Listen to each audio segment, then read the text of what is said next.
fertility. Yeah. So Fertility. first, This is huge. what happens in restoration of fertility? Right. And I think just to kind of contextualize it, because, you know, as we've told you, I mean, 47% of our patients are under 40. Right.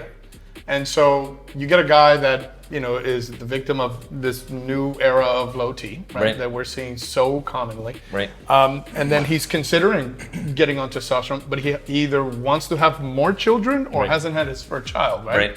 And so the concern is, oh my gosh, well, if I use testosterone, then I'm going to be infertile forever. Right. And I think one of the most sort of like landmark studies that were out there was your study where you showed hundreds of participants that had been on testosterone teens. therapy for 10 years plus without the use of any of these common fertility medications like HCG or clomiphene, and you were able to restore them back to fertility. Right.